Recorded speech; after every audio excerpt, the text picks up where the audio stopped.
हरे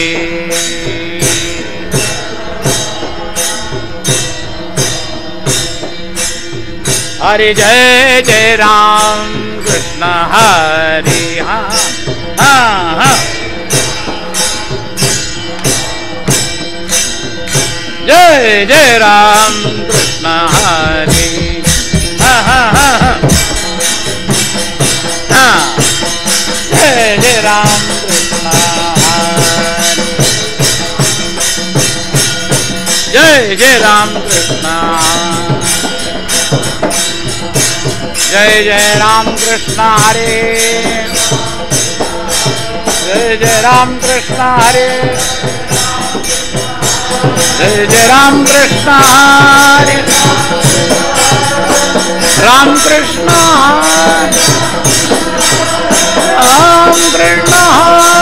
हरे राम कृष्ण हरे जय जय राम कृष्ण हरे हरे राम कृष्ण हरे जय जय राम कृष्ण हरे जय जय राम कृष्ण हरे जय जय राम कृष्ण हरे जय जय राम कृष्ण हरे हरे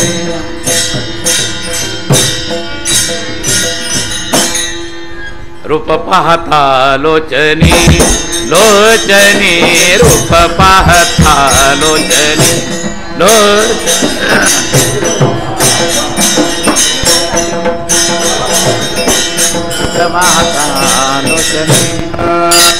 असुख झाले हो जाजणे सुख झाले हो जाजणे तो हा विठ्ठल बरवा बरवा तो हा विठ्ठल बरवा झाले हो साजने सुख झाले हो तो हा विठ्ठल बरवा बरवा तो हा माधव बरवा माधव बरवा तो हा विठ्ठल बरवा तो हा विठ्ठल बर तो हा विठ्ठल बरवा माधव बरवा तो माधव बरवा विठ्ठल बरवा विठ्ठल बरवा विठ्ठल बरवा बहुत सुकृताची जोडी जोडी बहुत सुकृताची जोडी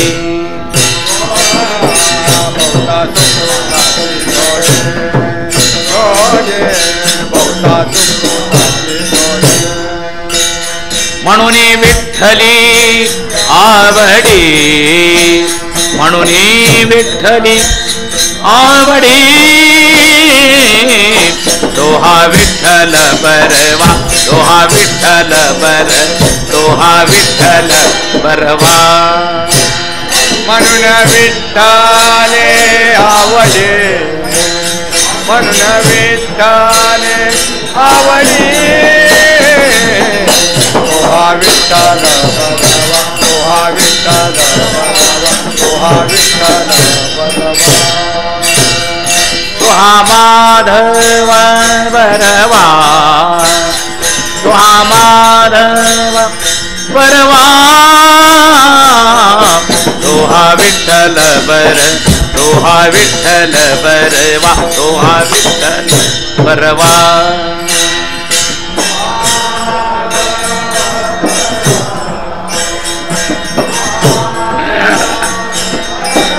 बरवा बरवा बरवा तो हा विठ्ठल तो हा विठ्ठल बरवा तो हा विठ्ठल बरवा सर्व सुखाचे आगर आगर सर्व सुखाचे आगर सर्व सुखाचे आगर आगर सर्व दुःखाचे आगरा बाप रखुमा देवी वार बाप रखुमा देवी वार तुहा विठ्ठल बरवा तुहा विठ्ठल बरवा बाप रखुमा बाप रखुमा देवी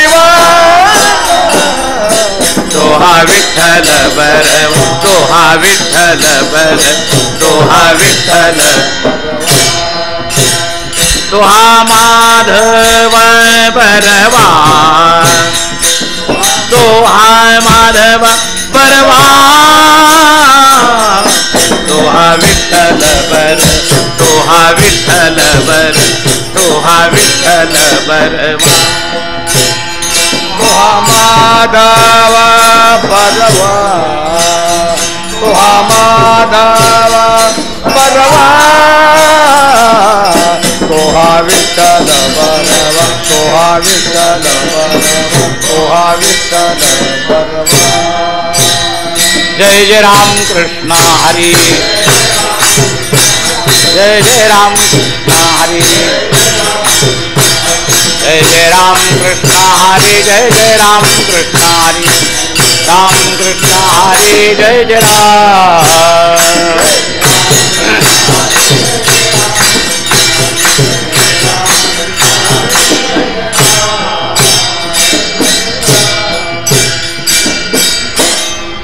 पोटापुरते काम परी अगत्य तोरा परी अगत्य तो राम परी अगत्य तो राम पोटापुरते काम परी अगत्य तो राम परी अगत्य तो राम परी अगत्य तो राम पोटापुरते काम परी अगत्य तो राम परी अगत्य तो राम परी अगत्य तो राम पोटापुरते काम परी अगत्य तो राम परी अगत्य तो राम परी अगत्य तो राम कारण ते हेची करी पांडुरंग चित्ती धरी पांडुरंग चित्ती धरी पांडुरंग चित्ती धरी कारण ते हेची करी पांडुरंग चित्ती धरी पांडुरंग चित्ती धरी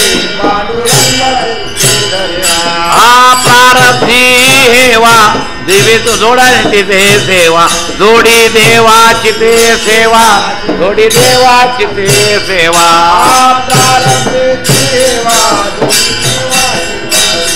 जोडी देवाची ते सेवा जोडी देवाची सेवा कारण ते हेची करी पांडुरंग चित्ती धरी पांडुरंग चित्ती धरी पांडुरंग चित्ती धरी कारण ते हेची करी पांडुरंग चित्ती धरी पांडुरंग चित्ती धरी पांडुरंग चित्ती धरी तुका म्हणे बळ बुद्धिवेची ते सकळ बुद्धिवेची ते सकळ बुद्धिवेची ते सकळ तुका म्हणे बळ बुद्धिवेची ते सकळ बुद्धिवेची ते सकळ बुद्धिवेची ते सकळ कारण ते हेची करी पांडुरंग चित्ती धरी पांडुरंग चित्ती धरी पांडुरंग चित्ती धरी कारण ते हेची करी पांडुरंग चित्ती धरी पांडुरंग चित्ती धरी विठोबार कुमाई जय जय विठोबार कुमाई जय जय विठोबार कुमाई हा हा हा हा जय विठोबार कुमाई हरी विठोबार कुमाई जय जय विठोबार कुमाई जय जय विठोबार कुमाई जय जय विठोबार कुमाई हरे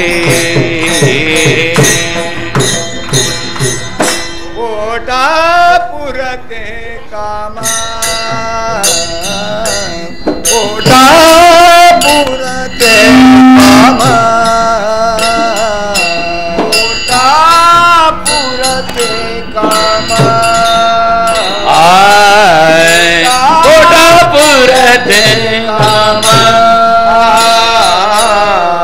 पोटा पुरते काम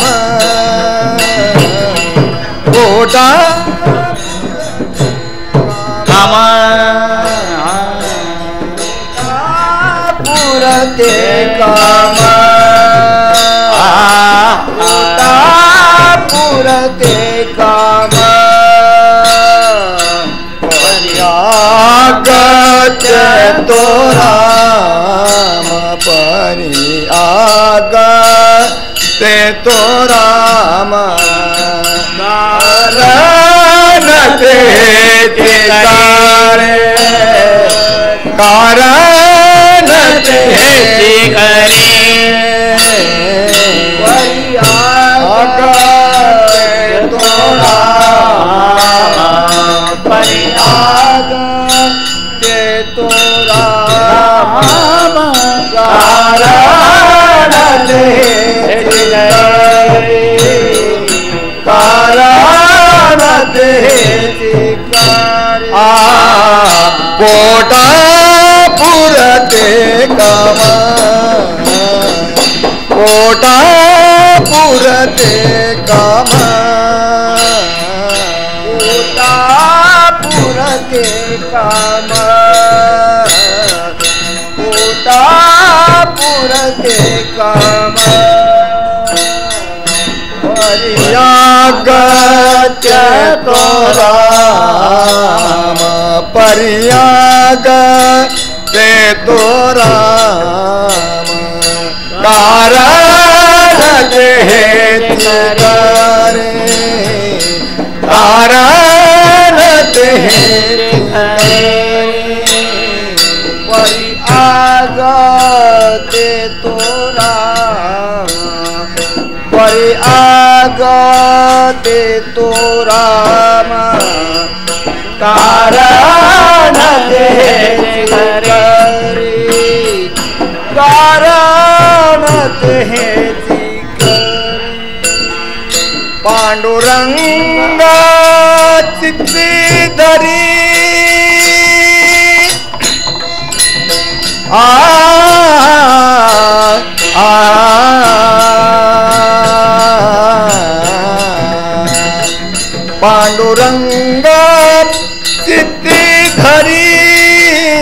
पांडुरंग चित्ती धरी पांडुरंग चित्ती धरी कारण ते कारण ते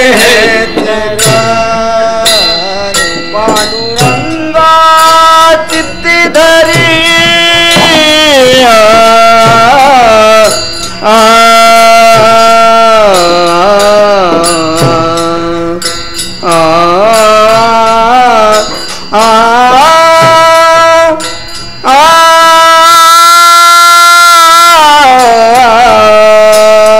पांडुरंगा चित्ती धरी पांडुरंगा चित्ती धरी कारण ते करे कारण ते करे विठाला विठाला विठाला विठाला विठाला विठाला विठाला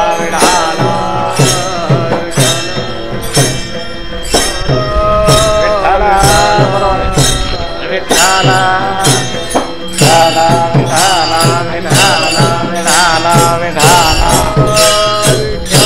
विठाला विठाला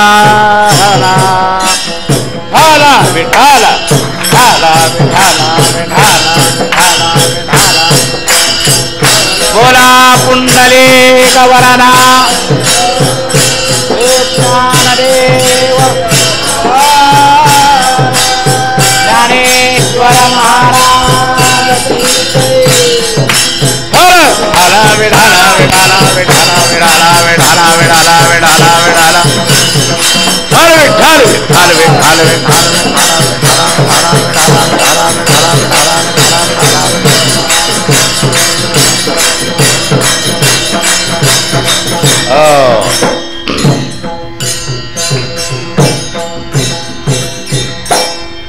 पोट पोटापुरते काम, पोटापुरते काम परी अगत्य तो राम, कारण ते हेची करी पांडुरंग चित्ती धरी.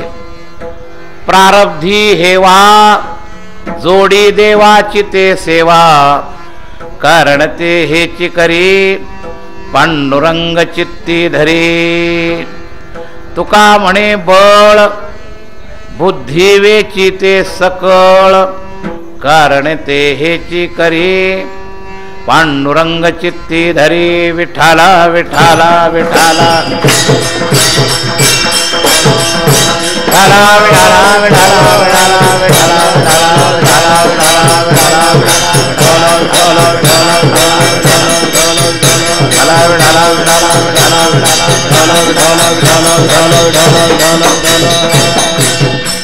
हो. पोटापुरते काम पर्यागत्य तो राम, करण ते हेची करी पांडुरंग चित्ती धरी. जगदवंद्य जगद्गुरु संत श्रेष्ठ श्री तुकाराम महाराज यांचा हा 4 चरणाचा अभंग यंदाच्या वारीच्या पूर्ण चिंतनाकरता आपण चिंतनाला घेतलेला आहे. सकाळची प्रवचनं अथवा होणारी सगळी कीर्तनं याच अभंगावर निर्णय करून उद्याच्या सकाळपर्यंत याच अभंगाचं पहाटेच्या प्रार्थनेपर्यंत चिंतन चालणारच आहे. आपण काल या अभंगावर कीर्तन केलं. सकाळची 3 प्रवचनं याच अभंगावर झाले.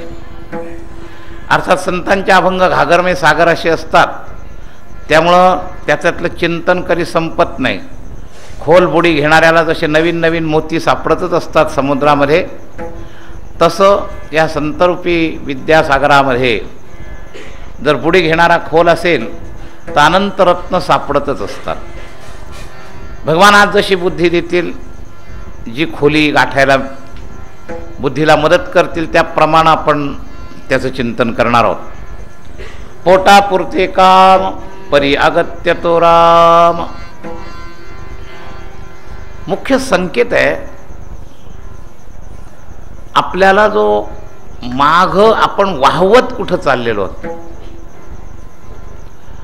परी अगत्य तो राम हा विषय पण आपल्या डोळ्यात समोर नाहीये, पण त्याचा पाया बिघडलाय कुठं, तर आपलं अवाजवी कामामध्ये झालेली आसक्ती, त्याच्यात आपण सगळे वाहवत चाललेलो आहोत.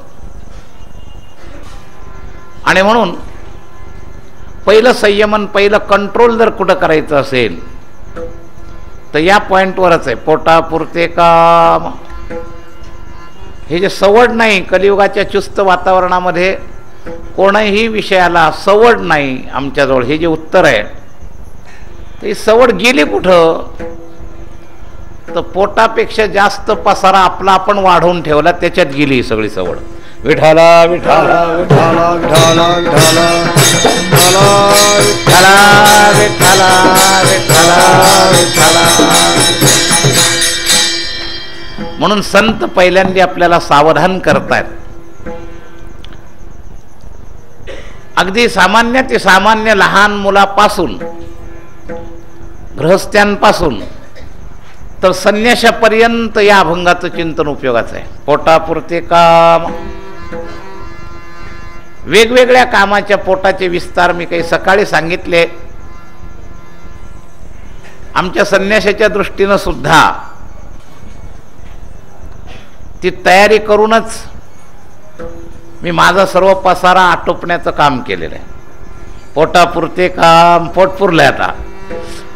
तेव्हा वेगवेगळ्या विभागातले पोट वेगवेगळे आहेत. आणि संन्यस्त दृष्टीनं मानवाने जर जीवन संपण्यापूर्वी आपलं हे सगळा पसारा आवरला नाही तर जीवन सुखी होणार नाही. तेव्हा ही आवराआवरी वेगवेगळ्या अँगलनं सगळ्यालाच करायला सुरुवात करावी लागते. काही दृष्टीनं आश्रमदृष्ट्या आत्ता आवराआवरी गरजेची आहे, पण तुमच्या चालू वर्तमान गृहस्थाश्रमात सुद्धा तुमचं काम पोटापेक्षा जास्त वाढलंय, ते आवरण्याची गरज आहे. म्हणा पोटापेक्षा जास्त जर खाल्लं तर एकतर अजीर्ण तरी होतं, नाहीतर मेद तरी वाढतो. ते सगळं शरीराच्या पेक्षा जादा झालेलं तुमच्या मेद रूपानं तुमच्या शरीरात साठतं आणि मग त्या एका मेदामधून अनेक रोग निर्माण होतात. आज जे सगळे हे डायबिटीस आणि हे सगळे आहेत याला कारण हा मेद शरीरातला प्रमाणापेक्षा जास्त वाढला आहे. आणि याला दोन कारण, खातात आणि पचवण्या इतकं श्रमी जीवन नाही, व्यायाम नाही, त्याचा परिणाम तो रोगामध्ये परिणित होतो. तर भौतिकदृष्ट्या पोटापेक्षा जास्त खाणं हे जितकं गरजेचं नाही, तसंच पोटातलं पचवण्याकरता जेवढं काम करायला पाहिजे तेवढं सुद्धा न करणं एक अपराध आहे. आज मी वेगळा अँगल सांगतोय. तुमचं वाढलेलं आहे, काही लोकांचं पोटापुरते काम नाही, हे नेमकं साधकांच्या जीवनात घडलंय. शरीर श्रमी नाही. विठाला विठाला विठाला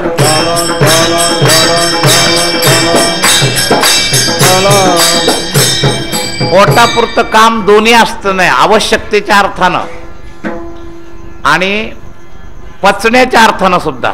म्हणजे कमी काम करणं सुद्धा चुकीचं आहे. जास्त करू नये याचा विषय 2-3 दिवस सांगितला मी, पण आज मी वेगळा अँगल सांगतोय. कमी करणं सुद्धा चुकीचं आहे. आणि आज बरेच लोक दोन्हीपैकी एकीकडे सापडतात. एक तर पोटापेक्षा जास्त करतात गृहस्थी, आणि परमार्थ झाले की त्यांना वाटतं आपल्याला काही करणं म्हणजे काय परमार्थ आहे का, आम्ही काय याच्याकरता घरदार सोडले का. तेव्हा ते पोटाला जेवढं लागतं तेवढं सुद्धा करत नाही. हाही दोषच आहे बरं का. विठाला विठाला विठाला विठाला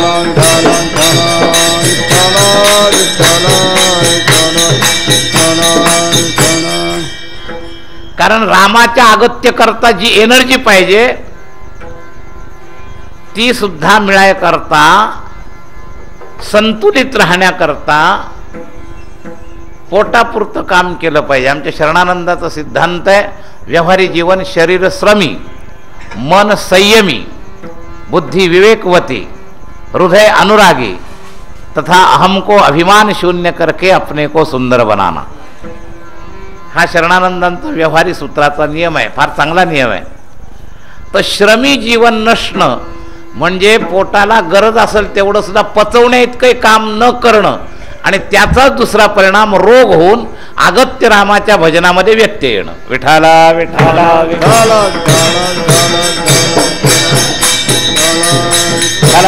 विठाला विठाला. हो, हाही एक वेगळाच अँगल मी आपल्याला सांगतोय.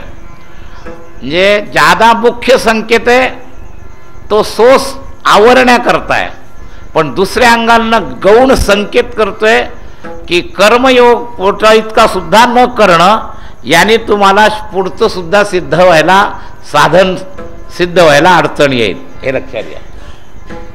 तेव्हा पूर्त शब्दाचा अर्थ जसं जादा करू नये तसं कमी पण करू नये. पूर्त म्हणजे नेमकंच. विठाला विठाला विठाला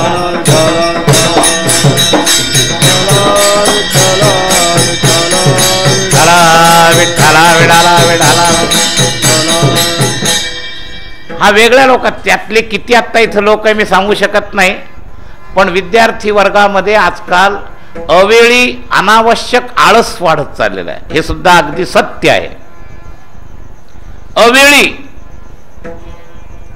परमार्थ पचलाय, स्वतःच्या मस्तीमध्ये आहेत, त्यावेळेला ते क्षम्य आहे. मी तर माझ्या संस्थेची काही धोरणं ठरवलेली आहेत. मी तर म्हणतो अनाधिकारी होऊन नुसतं प्रवचनकार कीर्तनकार बनण्यापेक्षा एखाद्या सात्विक पद्धतीनं साधकांनी काही ना काही स्वतः कमवावं, काही काळ श्रम करावेत, त्याच्यामुळं करण्याचा राग कमी होईल आणि मग न करणं पचेल. विठाला विठाला विठाला विठाला विठाला विठाला विठाला. हो, अगत्य राम म्हणजे भौतिकदृष्ट्या काही न करणं, पण ते पचायला सुद्धा एक विशेष दिशा लागते, त्याशिवाय ती पचत नाही. आणि आज बऱ्याच लोकांना हे सांगणारं कुणी नसल्यामुळं ते काम करण्याच्या बाबतीत उपेक्षित झालेले आहेत. इथं जास्त 80% वर्ग आवश्यकतेपेक्षा जास्त कामाचा बोजा डोक्यावर घेणारा गृहस्थी वर्ग आहे श्रोत्यांमध्ये. पण 10-20% जो आहे तोही अँगल मी संकेत करतोय आणि तो गरजेचा आहे, हे लक्षात घ्या. तर पोटापुरते काम परी अगत्य तो राम, या मुद्द्याचा जो विचार आहे तो विचार नीट लक्षात घेतला पाहिजे. तर पुरत म्हणजे बरोबर मापात. पुरत शब्दाचा अर्थ जादाही नाही आणि पुरत शब्दाचा अर्थ कमी पण नाही. तर जादा या विषयावर 2-3 कार्यक्रमात चर्चा झाली, पण कमी नाही याच्यावरची चर्चा नव्हती, म्हणून तो अँगल आता सांगितला. विठाला विठाला विठाला विठाला विठाला. हो, तर कमी सुद्धा करणं चुकीचं आहे. परमार्थिक झाला म्हणजे व्यवहारी सर्व कामाच्या कक्षेतून लगेच सुटला असं होत नाही. अशी एक स्थिती येते की त्यावेळेला त्याला या व्यावहारिक कक्षेतल्या कामाची आवश्यकता नसते. पण तितक्या स्थितीत जाईपर्यंत जसं अनाधिकार्याला समूळ कर्माचा त्याग करू नये याकरता सांगितलं की जीव जिवंत आहे तोपर्यंत त्याला कर्म करावीच लागतात. नाही कश्चित क्षणमपि ज्यातु तिष्ठत्य कर्म करू कार्यते वशक कर्म सर्व प्रकृती जैर्गुण आहे. तर हा प्रकृतीचा स्वभाव आहे, त्यामुळे आपल्याला करावंच लागतं. म्हणून करण्यापासून उपरत होता कामा नये आणि करण्याच्या प्रवाहात प्रवाहित होता कामा नये. विठाला विठाला विठाला.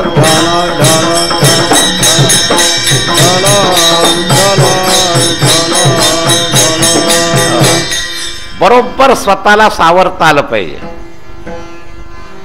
आम्ही सांगत असतो, संताची एक व्याख्या सांगत असतो. तुकोबरायांच्या या अभंगातून ती व्याख्याच प्रगट झाली आहे. मी एक अशी व्याख्या सांगत असतो संताची की जो जगाच्या प्रकृतीच्या प्रवाहामध्ये प्रवाहित होत नाही आणि जगाच्या प्रवाहाला अडवायचाही प्रयत्न करत नाही त्याचं नाव संत. विठाला विठाला विठाला.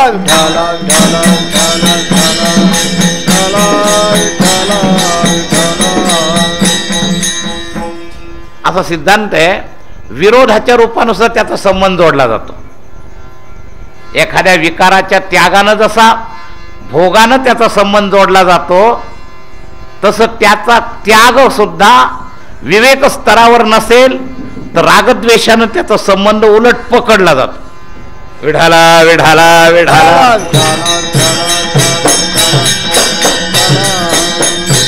माझ्या जीवनातली एक घडलेली गोष्ट मी सांगायचो. आमचे एक दोस्त होते परमार्थिक अधिकारी. त्यांना पाहिलेली इथं काही लोक आहेत आमच्या ब्राह्मणगावला, ते बरेच दिवस होते रामजीबाई. तर विरक्त होते ते. आणि त्या विरक्तीची एक सावधानी म्हणून ती लोकेशनेचा काही संबंध येऊ नये म्हणून ते कोणालाच पाया पडू द्यायचे नाही. लांब लांब पळायचे खूपच. आता वास्तविक माझ्यासुद्धा पायाचं स्पष्ट दर्शन घ्यावं असं संन्यास घेतल्यावर असा नियम नाही. तरी एखादा माणूस चुकून जरी केला तर त्याचा मी अतिरेक करत नाही. कारण आपले वारकरी सम्राट संस्कार आहेत. तर नुसतं क्रोधन तडकं फडक करून काही उपयोग नाही. सांगत राहायचं कर्तव्य म्हणून. संन्यासाचं दर्शन 11 अंगुल दूर घ्यावं असं शास्त्रामध्ये उल्लेख आहे. तर सांगत राहतो. जे ऐकले त्यांना त्यांच्या लक्षात आलं. ज्यांच्या संस्कार नसत नवीन कुणीतरी येतात त्यांचे पूर्वसंस्कारानुसार एकदम भेटतात. तेव्हा नुसतं राग जर केला तरी सुद्धा चुकीचं आहे. तर ते कोणाला पाया पडू देत नव्हते. तर त्यांचे माझे कधी कधी गमतीने संवाद व्हायचे. तर त्यांना मी सांगत होतो कधी कधी. आता त्यावेळेला माझे लौकिक भरपूर लोक दर्शन करायचे. त्यांना मी म्हणायचो मी पाया पडू देऊन सुद्धा मला जेवढे लोक आठवत नाहीत, उलट तुम्ही पाया न पडू दिल्यामुळं ते तुम्हाला जास्त आठवतात. विठाला विठाला विठाला. हो, कारण पाया पडू नये म्हणून जास्त काळजी घ्यावी लागते. समोर आलेल्या व्यक्तीकडं लक्ष ठेवून तो पाया पडणार नाही इकडं लक्ष द्यावं लागतं. तेव्हा आम्हाला पत्ताही लागत नाही किती लोक आले पाया पडून गेले, कोण आलं कोण गेलं कधी कधी लक्षातही राहत नाही. दृष्टांत कशाकरता सांगितलं मी, त्याच्या पाठीमागे हेतू आहे माझा. तर विरोध सुद्धा वस्तूला पकडतो या विषयाकरता सांगेन. तर विरोधही चालत नाही आणि प्रमाणापेक्षा जास्त समर्थन तुम्हाला प्रवाहित करून घेऊन जातं, त्याच्यामध्ये प्रवाहित करतं. म्हणून भवसागराच्या प्रवाहात स्वतः प्रवाहित व्हायचं नाही आणि भवसागराच्या प्रवाहाला अडवायचा प्रयत्न करायचा नाही. याचे दोन कारण आहेत. तुम्ही स्वाधीन आहात आणि नियतीच्या पद्धतीनं प्रवाहाच्या पद्धतीनं चालणार आहे. अल्पज्ञ जीव त्याला अडवू शकत नाही. अडवायला जाल तर तुम्ही त्याच्यावर वाहत जाल पण अडवला जाणार नाही. म्हणून त्याला अडवू नका. फक्त तुमच्यात एक स्वतःची स्वतंत्र साधन शक्ती आहे, तुम्ही त्या प्रवाहात प्रवाहित न होण्याची. आंघोळ करायला गेलात तर पाण्यामध्ये तुमच्या पायामध्ये अशी एक ताकद आहे की त्या पायाच्या जोरावर तुम्ही कमरेइतक्या पाण्यात न प्रवाहित होता सुद्धा उभं राहू शकता. म्हणून हे तुका म्हणे बळ बुद्धी विचिते सकळे, हे करायचं आहे, लक्षात घ्या. पण त्याचा उपयोग नेमका कसा करायचा आहे, तसा करायचा आहे की त्या प्रवाहात आपण प्रवाहित व्हायचं नाही आणि त्या प्रवाहाला अडवायचा प्रयत्न करायचं नाही. आणि सगळे संसारी लोक दोन्ही करतात. आपल्या इच्छेप्रमाणे झालं पाहिजे म्हणून त्या प्रवाहाला अडवतात आणि त्या प्रवाहात स्वतः प्रवाहित होतात. म्हणून जे प्रवाहित होतात आणि अडवतात ते संसारी, आणि जे प्रवाहित होत नाही आणि अडवत नाही ते संत. विठाला विठाला विठाला विठाला विठाला विठाला विठाला विठाला. तटस्थ व्हा. आपला काय संबंध आहे, आपल्याला आपल्या कर्तव्याकरता. परियागत्य तो राम, हे ज्याचं कर्तव्य आहे त्याने कामाच्या बाबतीत भवसागरात पडलोच आहे ना, हे साथी आली या पण ओळंगा शारंग धरून. पण संसारात आलोच आहे, आल्यामुळं तुम्हाला स्नान करताना जसं त्या नदीमध्ये उभं राहावंच लागतं तसं तुम्ही उभे आहे. फक्त काम एक करायचं, स्वतःला वाहू द्यायचं नाही आणि त्या प्रवाह आपल्यामुळे आडेल असा जास्त प्रयत्न करायचा नाही. तो अडवायचा प्रयत्न केला तर सोस होईल, तुम्ही अडवू शकणार नाही. आणि वाहत गेला तर पुनरपी जननम पुनरपी मरणम, या प्रवाहात तुम्ही प्रवाहित व्हाल. म्हणून असं मध्य साधायचं आहे. आणि हा मध्य या अभंगात सांगितलंय. पोटापुरते काम परी अगत्य तो राम. अगत्य तो रामचा अर्थ काय, तुम्ही ज्याचे आहात त्याच्या अनुसंधानाकरता प्रवाहामध्ये पाय रोवून ताकद लावून उभे राहा, म्हणजे अगत्य तो राम. प्रवाहाच्या झोक्यात झोकू नका. आणि म्हणून याकरता काही वेगवेगळे वेळ, वेगवेगळ्या साधना, वेगवेगळे समयच्या दृष्टीनं काही आहे, आयुष्याच्या दृष्टीनं काही आहे, दैनिक दृष्टीनं काही आहे. मग दैनिक दृष्ट्या काय करावं.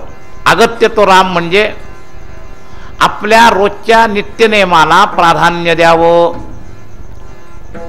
काय होईल त्याच्यामुळं, नित्यनेम नामी तो प्राणी दुर्लभ. नित्यनेम नामी लक्ष्मी वल्लभ तया जवळी. लक्ष्मी वल्लभ तया जवळी. त्याच्याशी निष्ठा असावी. नित्य सत्य मीत हरिपाठ ज्यासी. ताकद काय येते, कळी काळ त्यासी न पाहे दृष्टी. काळ त्यासी न पाहे दृष्टी. काळ त्यासी न पाहे दृष्टी. आज आपल्याला कमी वेळात हे करायचंय म्हणून चाली कमी घेतल्या, प्रमाण थोडे घाईचे घेणार आहे. कारण आपल्याला सुरुवातीला कीर्तनाला उशीर झालेला आहे. तेव्हा त्या नित्यामध्ये संबंध असला तर कळीकाळ तुमच्याकडे पाहू शकत नाही. हा नित्यनेम तुमच्या जीवनात जर आला तर भगवान तुमच्या जवळ येतील. म्हणून अगत्याचा दैनिक भाग काय, तर अगत्याचा दैनिक भाग जसं शरीराच्या काही दैनिक क्रिया आहेत. तुम्ही खाल्लं की बाहेर टाकण्याची संवेदना होतेच आणि त्यावेळेला तुम्हाला जावंच लागतं, लक्षात घ्या. आणि ते निघून गेल्यावर पुन्हा पोट मागल्यावर खावंच लागतं.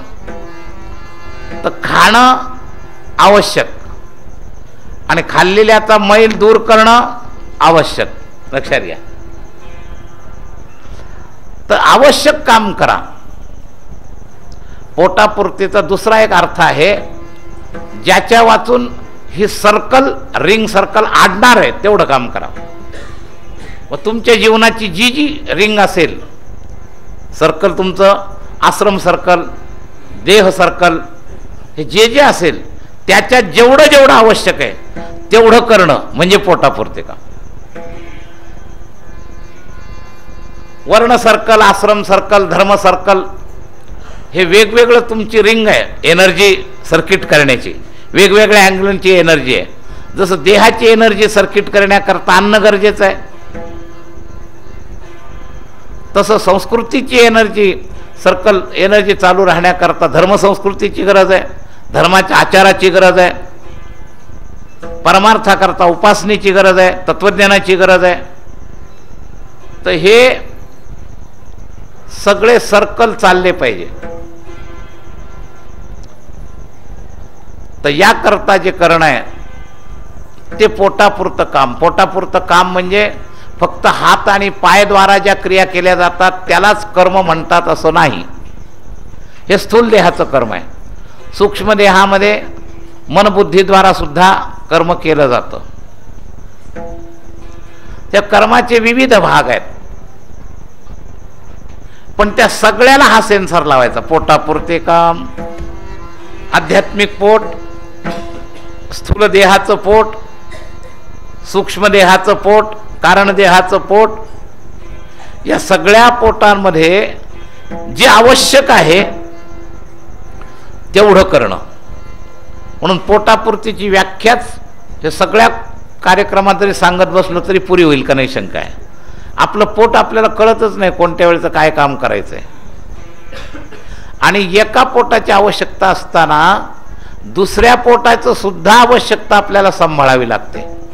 मग मी जे सांगितलं ना, सुरुवात जिथं केली मी, तो पॉईंट असा आहे की त्याला असं वाटतं मी आता परमार्थाकरता बाहेर पडलोय, पण तरीसुद्धा शरीराबरोबर आहे तोपर्यंत शरीराकरता जर खावं लागेल तर त्या खाण्याचं सर्कल चालू राहण्याकरता तुला थोडं भौतिक लोकांमधलं कामसुद्धा करावं लागेल.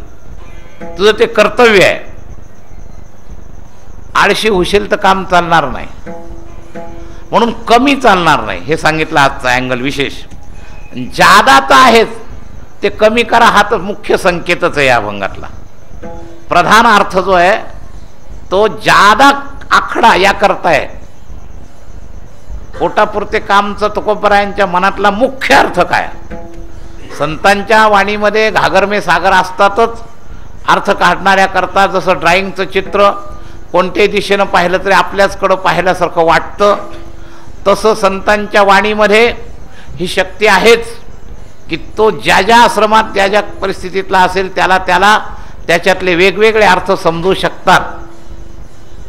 तेव्हा हा तर प्रकार आहेच, पण प्रधान संकेत तुकोबरायांना आपल्या वारकऱ्यांकरता करायचा आहे.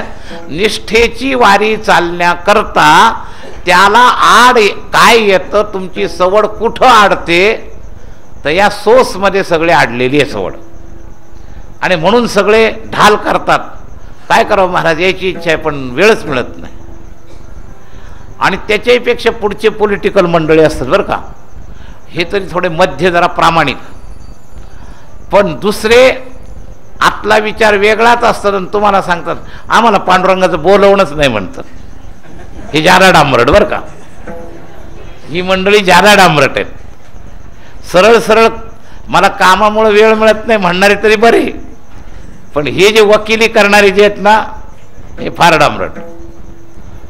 तेव्हा ते तुम्हाला बुद्धीच्या जोरावर हे करायला पाहतात, तुम्हाला निरुत्तर करायला पाहतात. आम्हाला कुठं आमंत्रण आहे देवाचं, मग तुझ्या कोणत्या कोणत्या क्रियेला देवाचं आमंत्रण आहे,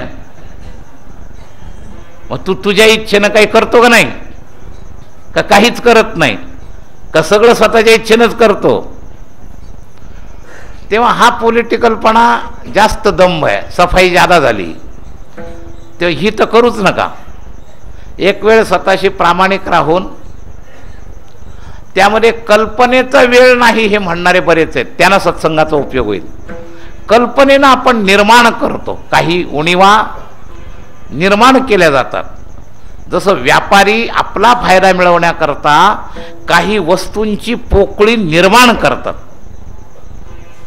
तसं आपण या वेळेच्या अभावाची पोकळी निर्माण केलेली आहे काल्पनिक, ती सत्संगानं कमी होईल. लक्षात घ्या. कुठे मला सवड आहे याचा, ही जी पोकळी त्यांनी ढाल म्हणून निर्माण केलेली पोकळी आहे. याला सवड असते, पत्ते खेळायला सवड आहे, रेडिओ ऐकायला सवड आहे, बातम्या ऐकायला सवड आहे, टी व्ही पाहायला सवड आहे. महाराज एकदा गोंदवलेकर महाराजांनी एकदा एका बुद्धिमान माणसाला खूप झाडलं होतं. संत कधी कधी फार फटकळ बोलतात. एकदा एक माणूस, सभ्य माणूस गेला आणि त्याने अगदी नेहमीच्या भाषेमध्ये हे उत्तर दिलं महाराजांना. काय करावं महाराज, परमार्थाला आम्हाला शांत जागा मिळत नाही, सवड मिळत नाही. महाराजांनी ऐकून घेतलं. एकांत मिळत नाही म्हणला भजन करायला. आणि काय महाराज, संत फारच फटकळ असा. आमच्या रंगनाथ महाराज कधी कधी फार फटकळ बोलायचे. तर त्या वेळेला गोंदवलेकर महाराजांनी त्याला असं फिरवलं आणि प्रापंचिक गप्पा काढल्या. त्याला विचारलं, तुझं घर कसं, दार कसं, तुला मुलं बाळ किती. आणि तोही त्या मूळ प्रश्नाकडून बाजूला झाला आणि सगळं अगदी भूषणानं सांगायला लागला. काय इतकी मुलं आहेत, इतकं झालं, तितकं झालं, सगळं सांगायला लागला. आणि महाराज त्याला असं फिरवलं आणि एकदम पलटी खाल्ली. महाराज मोठ्या लोकांचं फारच वेगळं असतं. रामायणात असं पलटी खाण्याचं उदाहरण आहे. कैकेयीबद्दलची स्तुती रामचंद्रांनी वेगळ्याच पद्धतीनं पक्ष सिद्ध केला. भरत म्हणला सगळ्या समाज माझ्याकडून आहे, काही नाव घेण्याचे सुद्धा लायक नाही. आणि रामचंद्रांनी असा हलकेच पक्ष बदलला. उभे राहिल्यावर कैकेयीचं नावच काढलं नाही. सुरुवात कुठून केली? भरताच्या कौतुकापासून. खूप भरताचं कौतुक केलं. लोक अगदी खुशीत, खरंच भरताचं विशेषता आहे, भरताची विशेषता आहे.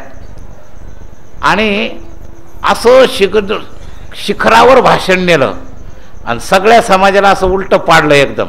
आणि ते म्हणे एवढा गुणी भरत ज्याच्या पोटी जन्माला आला ती कशी असेल. नियम काय? शुद्ध बीजा पोटी फळे रसाळ गोमट. मग आता हे फळ जर आलं तर याचं अधिष्ठान कसं असू शकेल? रामचंद्रांनी एकदमच पलटी खाल्ली एका भाषणात, एका पॉईंटमध्ये. तसं मोठे लोक फार बोलता बोलता कधी एकदम तुम्हाला खाली पाडतील सांगता येणार नाही. तर गोंदवलेकर महाराजांनी त्याला खालीच पाडलं. सगळं माहिती घेतली आणि मग हलकेच म्हणले, का रे तुला व्यापाराला सवड मिळाली, मुलं व्हायला एकांत मिळाला आणि फक्त परमार्थालाच एकांत मिळत नाही काय? असा हाणला, असा पाडला खाली, का पुन्हा नाव काढायची पाळी नाही राहिली. विठाला विठाला विठाला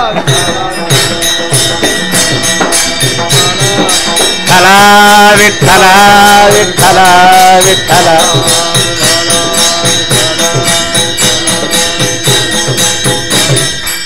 बहाणेबाजी हा मोठा दंभ आहे बरं का. म्हणून बहाणेबाजी करत जाऊ नका. स्वतःशी प्रामाणिक असलं पाहिजे आपण. याच्यामुळे हे होत नाही, त्याच्यामुळे ते होत नाही, हे सगळं दंभ करू नका. तेव्हा मी मुद्दाम आपल्याला हे सांगतोय, तर आपल्याला आपण आवश्यकतेपेक्षा अनावश्यक पोकळी निर्माण केली, आम्हाला सवड नाही. खरं म्हणजे विवेकद्वारा त्याला सेन्सर लावा. आवश्यक कामं आपण किती करतो आणि अनावश्यक वेळ किती घालवतो. समयदृष्ट्या सुद्धा विचार केला तर आपण काही कामं अनावश्यक समय घालवतो काही कामामध्ये. म्हणून तुकोबराय याच्यातून तुम्हाला संकेत करतायत.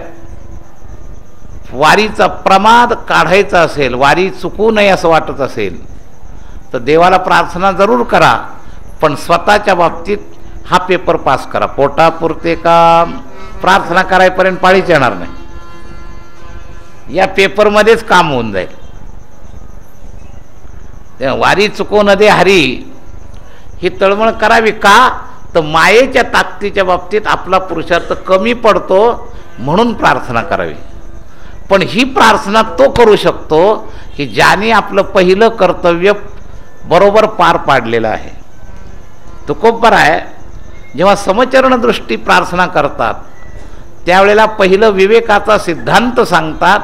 तुका म्हणे त्याचे कळले आम्हा वर्म, जे जे कर्मधर्म नाशिवंत आणिक न लगे माईक पदार्थ, तेथे माझे आर्त नको देवा. तर हा सिद्धांत धारणेमध्ये दृढ केला. जे जे कर्मधर्म नाशिवंत, तुका म्हणे त्याचे कळले आम्हा वर्म.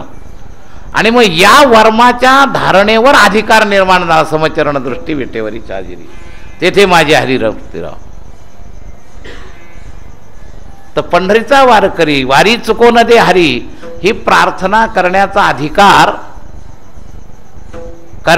प्राप्त होण्याकरता पहिल्यांदा हा पेपर पास करा. स्वतःच्या बुद्धीच्या जोरावर हा पेपर पास करा. पोटापुरते काम. आणि एवढं करून झालं नाही तर देवाला प्रार्थना करा. म्हणजे आम्ही आमचा प्रयत्न करून होत नाही याचा अर्थ आता आम्हाला माया त्रास देते ती तू घालो. पण जर तुम्ही हा पेपर दिला नाही तर देव तुमच्या पुढच्या प्रार्थनेकडे लक्ष देणार नाही. विठाला विठाला विठाला.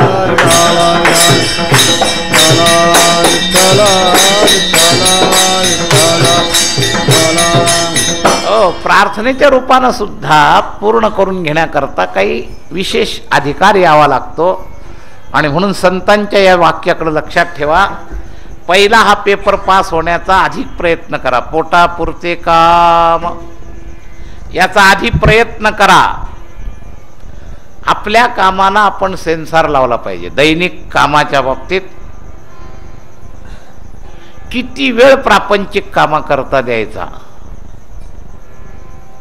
आणि कमीत कमी अगदी सामान्य ते सामान्य गृहस्थ्यानं सुद्धा या पेपरच्या बाबतीत वैष्णवता सुरुवात झाल्याबरोबर एक पंचमांश समय अनिवार्य परमार्थाला दिला तरी त्या समयामध्ये फार मोठी ताकद आहे. वैष्णवाची व्याख्या अशी केली आहे की एक पंचमांश समय 24 तासापैकी म्हणजे 5 तास भले एका वेळेला सगट नसला तरी चालेल पण दिवसातून 5 तास परमार्थ झाला पाहिजे. तेव्हा वैष्णव म्हणून घ्यायचा अधिकार आहे. मग आता तुम्हाला पोटापुरताला तिकडच्या बाबतीत किती परवानगी दिली विचार करा. 19 तासाची परवानगी दिली. प्रापंचिक पोट तुमचं मोठं आहे गृहीत धरून बरं का.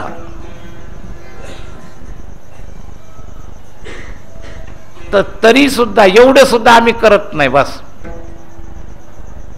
तुमची आपोआप निष्ठा होईल. बघा तुम्ही एवढं करून वर्षभर तुम्ही 5 तास जर परमार्थाला दिले तर परी अगत्य तो राम याच्यावर निष्ठा आपोआप झाल्याशिवाय राहणार नाही. विठाला विठाला.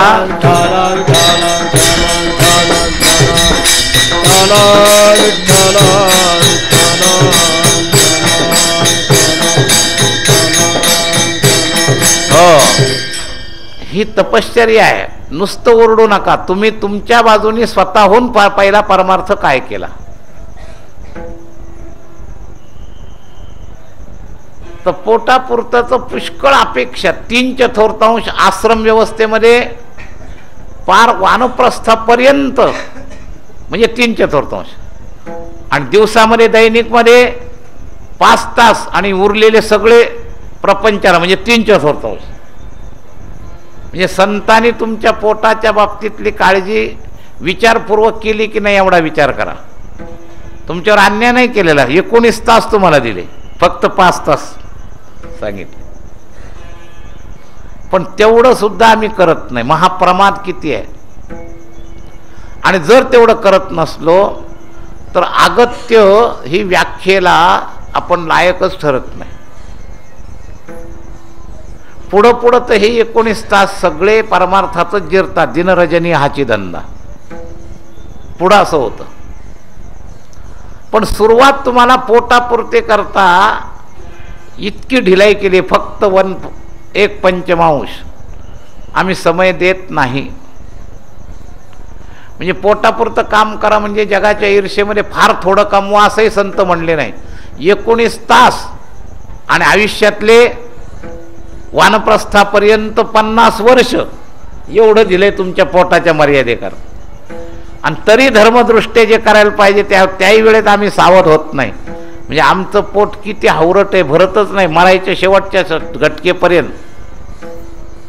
ते कीर्तनकार विनोदानी गोष्ट सांगतात की मरायला टेकलेलं सुद्धा सगळं लक्ष पोरांना वाटतं यांनी बिचाऱ्याने काहीतरी परमार्थ करावा, पण नाही, त्याची इच्छा नाही. आणि म्हणूनच पुन्हा कुत्र मांजर त्याच घरातून येतो. नारदाने त्याचे वर्णन केलेले. शेवटच्या घटकेला सुद्धा मन सगळं तिकडंच. सगळ्या कीर्तनकार प्रसिद्ध सांगतात ती गोष्ट. एक म्हातारा काहीतरी तोंड हलवत होतला, पोरांना वाटलं मरता मरता त्याला काहीतरी नाव घ्यायचंय, अपुरे शब्द बोलायचा, वाके वाके वाके. त्याला वाटलं वासुदेव केशव काही म्हणायचंय. आयुर्वेदाचार्य डॉक्टर पूर्वीचा त्याला सांगितलं, बाबा आमच्या म्हाताऱ्याची वाणी येऊ दे, जाऊ दे, 200-500 रुपयाचं जरी एखादी भारी मात्रेचं औषध असलं तरी होऊ दे. तर आयुर्वेदवाल्यांजवळ औषध आहेत, थोडा वेळ तर वाणी इतकं होण्या इतकं तर मी औषध देतो म्हणे, पण भारी मात्रा पाहिजे, जसं सुतशेखर, सुवर्ण सुतशेखर अशा मात्रा असतात ना आयुर्वेदात. तर म्हणे याला भारी मात्रा दिली तर काम होईल म्हणे, देऊ द्या, किती खर्च येऊ द्या. आणि त्या जुन्या पोरांनी आपल्या बापाचं कल्याण करावं, अंतकालेचे मामे व प्रमाण काही देवाचं नाव घेईल म्हणून पैसे दिले. त्यांनी ती मात्रा घातली तोंडात आणि ते बोलायला यायला लागलं आणि पोरांच्या सगळ्या मनोराज्यावर पाणी पडलं. ते म्हातारं काय म्हणलं, अरे माझ्याकडे काय पाहता, ते वासरू किरसुनी खाते.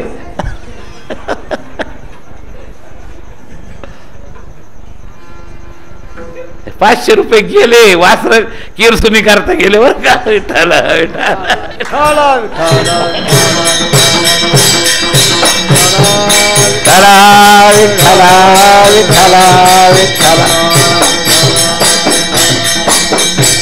तर अशी अवस्था असते महाराज. म्हणून सावधान राहिलं पाहिजे. आपलं पोट आम्ही इतकं शेवटपर्यंत असं वाढवलेलं आयुष्याच्या आवश्यकतेच्या बाबतीत आम्ही इतके गाफील आहोत की आम्हाला भगवंताचं नाव आठवतच नाही. सगळं पोटामध्ये तेच घाललंय ना, भुसकट भरलेलं आहे सगळं प्रपंचाचं. तर ही सगळी परिस्थिती आहे. आणि म्हणून सावधान होऊन आपण संतांच्या वाणीकडे लक्ष ठेवा. इथं असताना याला महत्त्व का, तर थोडी पूर्वतयारी झाली, इथपर्यंत आलात. जे तिकडे आहेत ना ते किती आले आणि त्यांना किती सांगितलं ना, ते सगळे महाराजाचा पराभव करायला जमलेले असतात, लक्षात घ्या. त्यामुळे किती सांगितलं तरी शिल्लक काही राहत नाही. ते कथाकार सांगतात की ते आसन झटकून जसं तो उठून जातो, तसं सगळे खेड्यातली कीर्तनं प्रवचनं हे अशीच झटकून निघून जात असतात. अर्थात त्या वळणानेच इथं आल्यामुळे इथं सुद्धा कधी कधी तसा परिणाम होतो.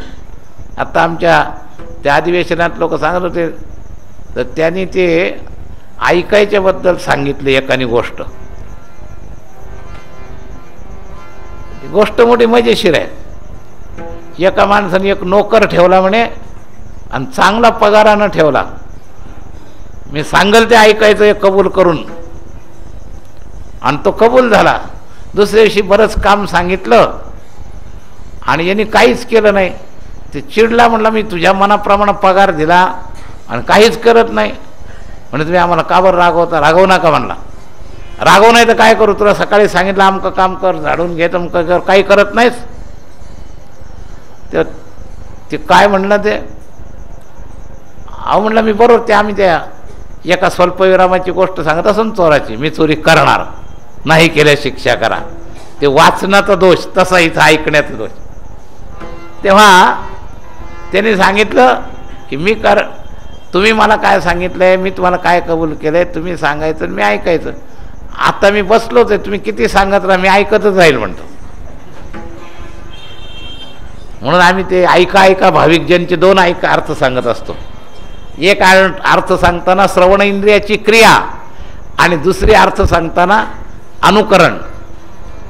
तर आज सगळे श्रवणाची क्रिया करतात, अनुकरणाच्या नावाने बोंब.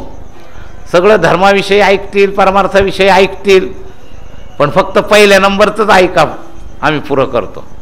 दुसऱ्या नंबरचा ऐकाचा स्पर्शच होऊ देत नाही. तुम्ही तुमच्या घरी, आम्ही आमच्या घरी.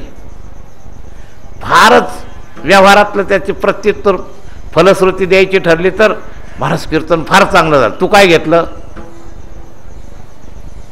काय नाही. तुकोबरायांचा हा संकेत आचरणात आणण्याकरता आहे. पोटापुरते काम परी अगत्य तो राम. तर पहिला धडा पहिल्यांदी, पहिला पेपर जसा एखादा प्रश्न अनिवार्य असतो की नाही, तर प्रापंचिकाकरता पहिला प्रश्न अनिवार्य आणि प्रापंचातून साधक झाल्यावर दुसरा प्रश्न अनिवार्य. अजून पहिलीतून दुसरीतच गेला नाही तर दुसरीचा प्रश्न काय सोडवायचा आहे? तर पोटापुरते काम हाच प्रश्न सोडवला नाही तर परी अगत्य तो राम हा प्रश्न सोडवायचा प्रश्नच येत नाही. जोपर्यंत कामाला तुम्ही आखडलं नाही तोपर्यंत अगत्य राम हे जीवनात येणारच नाही. विठाला विठाला विठाला.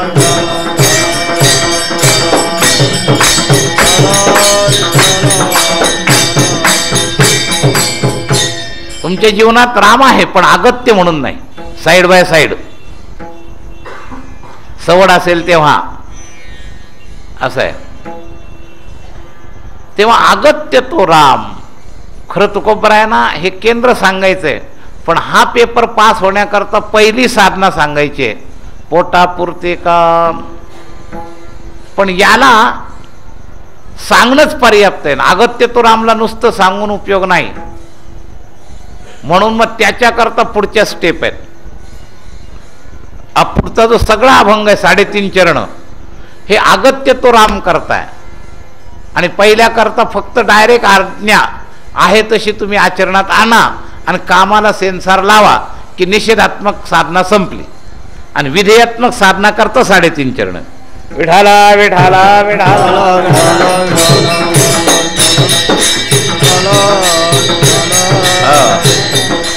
पांडुरंग चित्ती धरी हे विधेयात्मक साधनाचं सहाय्यक साधन आहे. जोडी देवाची ते सेवा आणि तुका म्हणे बळ बुद्धिवीची ते सकळ. हे सगळं परी अगत्य तो रामच्या साधन आहेत. म्हणून सगळा अभंग याच्यातला पहिल्या चरणात 2 सिद्धांत आहेत. एका सिद्धांताकरता बाकी पुष्टी काहीच केली नाही, एका सिद्धांताकरता उरलेली 3.5 चरणाची पुष्टी त्याच्या करता आहे. विठाला विठाला विठाला.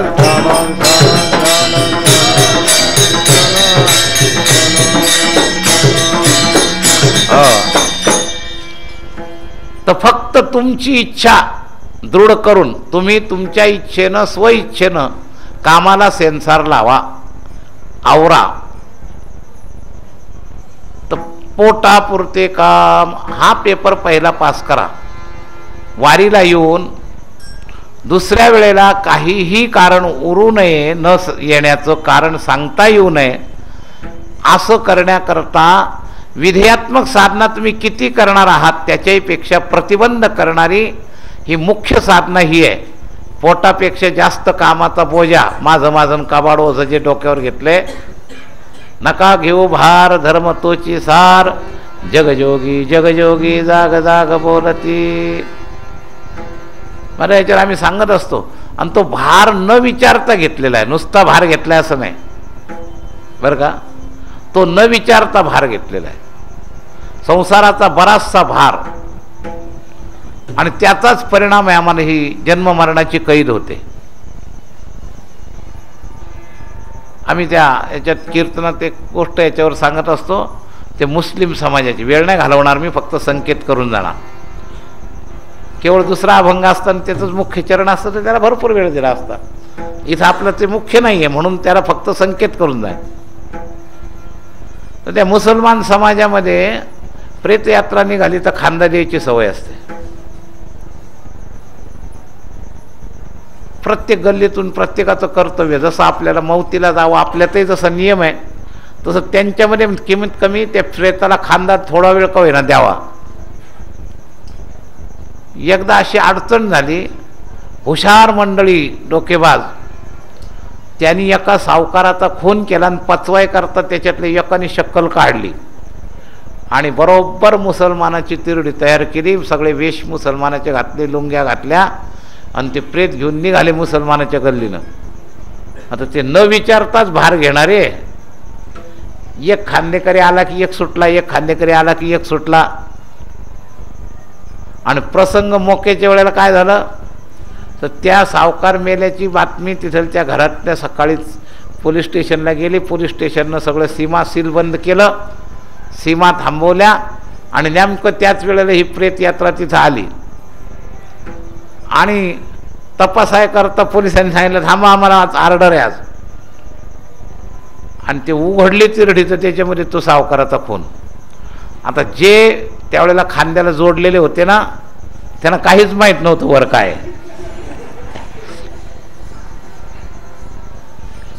तर हे जे बिना विचारता माझं माझं काबाडोज घेणारे असतात ना, त्यांची अवस्था अशी होते मला. शेवटी त्या पोलिसांनी जे त्यावेळेला हजर होते खांदेकरी त्यांना बेड्या घातल्या. बेड्या का मिळाल्या? न विचारता डोक्यावर भार खांद्यावर घेतला म्हणून. आपल्याला जन्म मरणाच्या ज्या चक्रात सापडावं लागतं त्याचं कारण हेच आहे, हा न विचारता भार घेतलेला असतो प्रमाणापेक्षा जास्त. आणि त्यामुळंच मरता मरता ही वाक्यासारखी अवस्था होते. म्हणून याचा सेन्सर आधी वेळेत लावला पाहिजे. आयुष्याच्या दृष्टीनं, दिवसाच्या दृष्टीनं, परिस्थितीच्या दृष्टीनं, सगळ्या दृष्टीनं वेळेत याला आवरा. आवश्यकतेला प्रमाणामध्ये ठेवणं म्हणजे पोटापुरते काम बस. आवश्यकता आपल्या ज्या आहेत आणि शास्त्रीय प्रमाणावर त्या कसोटी करावी, मनमाने नाही. मनमाने आपण किती झालं तरी ते पोटापुरतं झालं असं कधी म्हणतच नाही. याला प्रमाण काय? तुमचं मन नाही, मनपूतम समाचरित नाही. तस्मात् शास्त्रम प्रमाणंते कार्य अकार्य व्यवस्थितौ ज्ञात्वा शास्त्रविधानोक्तम कर्म कर्तुर्मिहारसी. शास्त्र म्हणेल ते सांडावे, ते राज्य ही तृण मानावे, या पद्धतीनं. तेव्हा या दृष्टिकोनातून सगळ्या विषयाला शास्त्र मर्यादेचा विचार घालून आपण आवरायला शिकलं पाहिजे. लहान मुलांपासून तर अगदी संन्याशापर्यंत कोण्या ना कोण्या कक्षेमध्ये त्याच्या कर्तव्य कर्माच्या पुढं तो जाऊन कुठंतरी आवश्यक ओझं डोक्यावर घेत असतो. आणि असं ओझं नुसता दीक्षेचा संन्याशी होऊन सुद्धा जर त्यांनी डोक्यावर घेतला असेल तर मुक्त होणार नाही. विठाला विठाला विठाला विठाला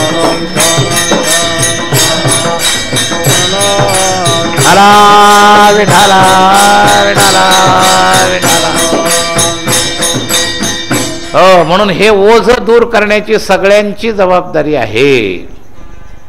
म्हणून प्रत्येकाने आपल्या भोवती असणारी कर्तव्य आवश्यकता याची जी मान्यता आहे ती शास्त्र मीटरवर ठरवून घ्यावी.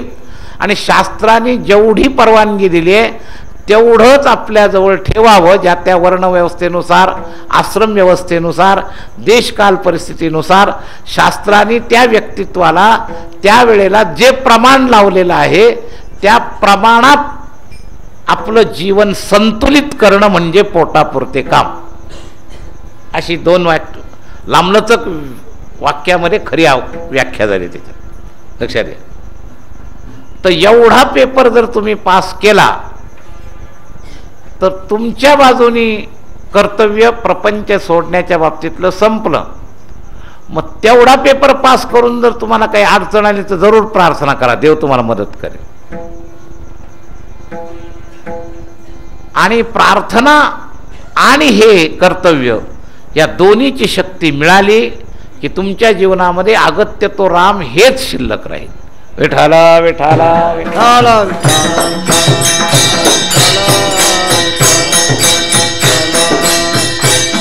म्हणजे जेवढी शास्त्रशुद्ध संस्कारानं असलेल्या बुद्धीनं पोटापुरतीचा केलेला निर्णय जिथं आडले तिथं देवाच्या प्रार्थने करून शक्ती घेऊन त्याच्यावर कंट्रोल, या 2 गोष्टी केल्या की शिल्लक फक्त अगत्य तो राम राहील, दुसरं काही शिल्लक राहणार नाही. लक्षात घ्या. त्यातली 3/4 गोष्ट जी आहे ती आपण आपल्या जबाबदारीवर सत्संगानं, शास्त्राच्या अभ्यासानं आपलं पोटावरचा अनावश्यक भार जो आहे त्याला आवरायचं आहे. आणि 1/4 भाग मायेच्या ताकदीनं कधी कधी प्रार्थनेनं ती ताकद मिळवायची. तर विचित्र सकळ प्रकारामध्ये दोन्ही आला, विवेक आणि प्रार्थना. विठाला विठाला विठाला.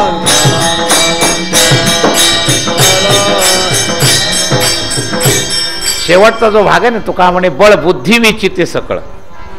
तर सकळ म्हणजे कोणत्या कोणत्या मार्गानं. तर वास्तविक प्रार्थना सुद्धा बुद्धी वेचूनच होते आणि विवेकाचा प्रयत्न सुद्धा बुद्धी वेचूनच होतो, हे लक्षात घ्या. म्हणून सकळचे अँगल याच्यामध्ये खूप आहेत. तर आज आपल्याला तेवढा वेळ नाही आहे तेवढा सगळा विचार करायला. अजून उद्याच्या सकाळच्या प्रवचनात काही विचार केला जाईल. पहाटेचं जे प्रवचन असतं प्रार्थनेवर तर त्याच्यावर काही विचार करायचा आहे. तर पुन्हा पुन्हा आपल्याला हेच सांगतोय मी की शास्त्रशुद्ध कर्तव्य करण्यामध्ये दक्ष व्हा, म्हणजे पोटापुरते काम हा पेपर तुम्हाला पास होता येईल. बस. मनमाने प्रवाहित होऊ नका, दटून उभं राहणं. शास्त्रशुद्ध कर्तव्य करणं म्हणजे पाय राहून पाण्यात उभं राहिल्यासारखं. सुरुवातीची जी मी व्याख्या सांगितली असं आहे. तुम्ही निश्चितपणानं या भवसागरात प्रवाहित होणार नाही. पाय ढिले ठेवू नका, पाय पक्के राहा. आणि शास्त्रशुद्ध विवेक हा पाय रावण्याचं बळ आहे. तुका म्हणे बळ बुद्धी विचिते सकळ. तर त्यातलं मुख्य बळ काय, तर हे मुख्य बळ आहे, लक्षात घ्या. या व्यतिरिक्त थोडी कमी पडली, प्रवाहाचा वेग जास्त असला तर आपण जसं एखाद्या मोठ्या माणसाला बालक धरतो प्रवाहित व्हायला लागलं तसं देवाला पकडा, म्हणजे विवेकयुक्त प्रार्थना. प्रवाहातून आपण प्रवाहित होऊ नये म्हणून एक तर स्वतःची ताकद असेल तोपर्यंत स्वतः चालत जातो, आणि पाण्याचा ओघ जास्त असताना आपल्या ताकदीला कमी पडू लागला तर आपण एखाद्याचा हात धरतो. तसं कोणातरी प्रापंचिकाचा हात धरू नका, देवाचा हात धरा, म्हणजे प्रार्थना. आणि विवेकाचं बळ वापरणं म्हणजे आपण दटून उभं राहणं. तर या 2 आधारावर तुम्ही या प्रवाहाला तोंड देऊ शकाल. पण त्यातला पहिला कोणता, तर पहिलं स्वतः दटून उभं राहणं. मला पाऊल टाकण्याच्या आधीच जर तुम्ही एखाद्या तरुणाने हाताला हात धरायचा म्हटला तर तो हात देणारा म्हणतो तुला काय झालं. अपुरा पडल्यानंतर तो ना कोणी मदत करील, पण तुमची ताकदच लावायची नाही, मग नाही जमत. लक्षात घ्या. खरोखर ताकद संपली आहे त्यावेळेला परमात्मा शक्तीची ताकद सगळ्यांना मिळतेच. पण आजकाल आमचे असे लोक झालेले आहेत की स्वतः काहीच ताकद लावायची नाही, सगळं देवावर आणि सगळं गुरुवर. इथं गडबड आहे बऱ्याच लोकांची. असं नाही, आधी विवेकाची ताकद लावा. म्हणून बुद्धी वेची ते सकळ. तुका म्हणे बळ सकळ बुद्धी वेचायची आहे, तर तुम्ही हा पेपर पास व्हाल. पर्यागत्य तो राम, पोटापुरते काम, हे दोन्ही प्रश्न तुमचे तर सुटतील.